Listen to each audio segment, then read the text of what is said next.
$1.5 billion. That is the price tag of a single modern cruise ship. But to break even, that floating city must extract $300 from you every single day. If it stops moving for just 1 week, the corporate owners bleed $3 million. Welcome to the darkest business on Earth. A modern megaship isn't a boat. It is a highly leveraged financial instrument floating on international waters. Building a vessel like the Icon of the Seas costs $2 billion. But the cruise lines don't have that cash. They borrow it. Up to 80% is financed through complex maritime syndicates. Before the first passenger even steps aboard, the ship is drowning in debt. The interest payments alone, a staggering $150,000 every single day. And that is just the beginning of the bleed.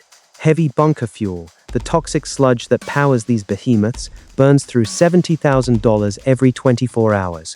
Food and supplies drain another $50,000. The daily operating cost to keep a megaship afloat is nearly $500,000. If the ship sails at anything less than 100% capacity, the owners are losing money. It is a financial tightrope suspended over an abyss. To survive, they need you trapped on board. They need your wallet open. The initial ticket price you pay, that barely covers the fuel. It is a loss leader, a psychological trap designed to get you onto international waters where the laws of consumer protection vanish. Once you cross that gangway, you are a captive revenue stream. They meticulously track your spending, engineering every hallway to lead to a cash register. But what happens when a global event forces the fleet to drop anchor? The debt doesn't stop, the interest compounds, and the lengths these corporations will go to avoid bankruptcy will make your blood run cold. Look closely at the stern of any major cruise ship. You won't see Miami or New York painted there. You will see Nassau, Panama, Monrovia. This is the dark magic of the maritime industry, the flag of convenience. By registering their billion-dollar assets in impoverished island nations, cruise conglomerates achieve the ultimate corporate fantasy: total immunity. The 3 largest cruise lines routinely generate over $30 billion in annual revenue. How much do they pay in US federal income taxes? 0. Not a single cent. They use foreign registries to legally evade the tax codes of the countries where their passengers actually live. But tax evasion is just the appetizer. The real reason they fly foreign flags is far more sinister. It is about human capital. If a ship is registered in the Bahamas, it follows Bahamian labor laws. No minimum wage, no overtime restrictions, no union protections. They have engineered a legal black hole where human rights are optional. The executives in Miami rake in $20 million bonuses, completely shielded from the brutal reality unfolding in the lower decks. They have built sovereign floating nations that answer to no one. But this absolute power comes with a terrifying vulnerability. To maintain this tax-free, lawless paradise, they must keep the ships fully staffed with the cheapest labor on the planet.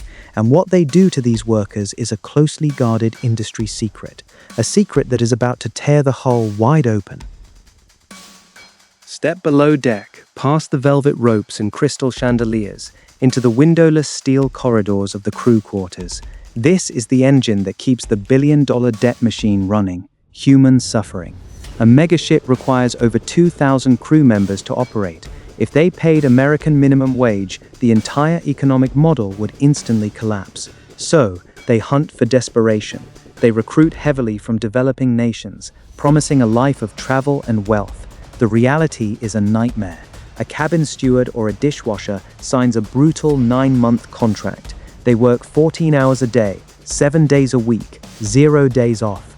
The base salary, as low as $50 a month. That is less than $2 a day.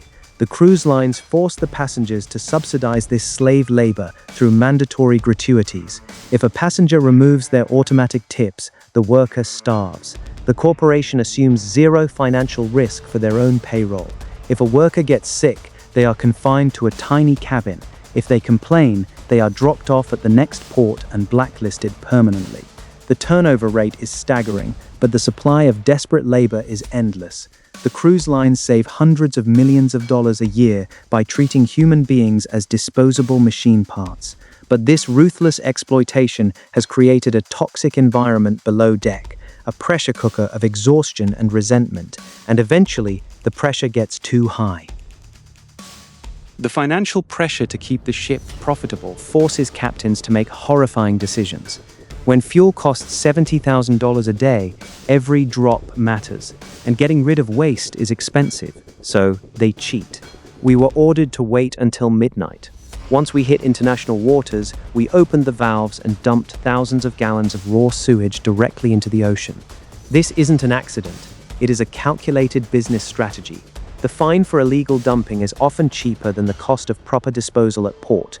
They call it the magic pipe, a secret bypass valve designed to trick the ship's own environmental sensors. The chief engineer showed me how to falsify the oil record book. If the Coast Guard found out, we would go to federal prison, but the company demanded it. The economics of ownership demand relentless cost-cutting. Maintenance schedules are stretched to the absolute breaking point. Lifeboats are left with expired rations. Fire suppression systems are patched with duct tape. Safety is a secondary concern to the daily revenue targets. I saw structural cracks in the hull that were just painted over. The executives knew, but taking the ship out of service for repairs would cost millions. They are playing Russian roulette with 5,000 lives at sea. The corporate officers calculate the exact statistical probability of a catastrophic failure against the daily profit margins. It is a cold, mathematical equation where human life is assigned a dollar value. When the engines finally fail, and they will, the backup generators won't last. It will be a floating tomb in the middle of the Atlantic. The whistleblowers are silenced. The inspectors are bribed or misled. The billion-dollar asset must keep moving, no matter how rotten it is on the inside. But the ocean is unforgiving, and the ultimate price of this corporate greed is about to be paid. Every cruise ship has an expiration date. After 25 years of relentless saltwater corrosion and millions of footsteps, the vessel becomes a financial liability.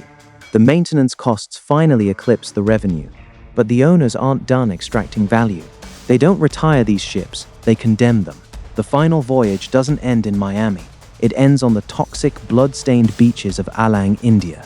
The ship is sold for $20 million to a scrap syndicate. It is driven at full speed directly onto the mudflats. Then, the real horror begins. Thousands of impoverished workers swarm the hull, tearing the billion-dollar Titan apart by hand. There are no safety harnesses, no environmental protocols. They rip out asbestos with bare hands. They cut through steel pipes filled with explosive gases. The death toll on these beaches is a closely guarded secret. The cruise lines wash their hands of the vessel the moment the check clears. They claim ignorance. They claim it is the buyer's responsibility. But they know exactly where their floating palaces go to die.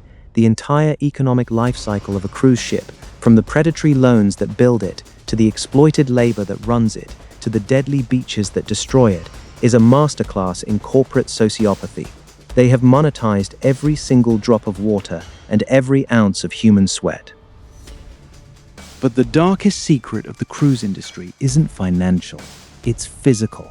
Every year, dozens of passengers vanish without a trace on international waters.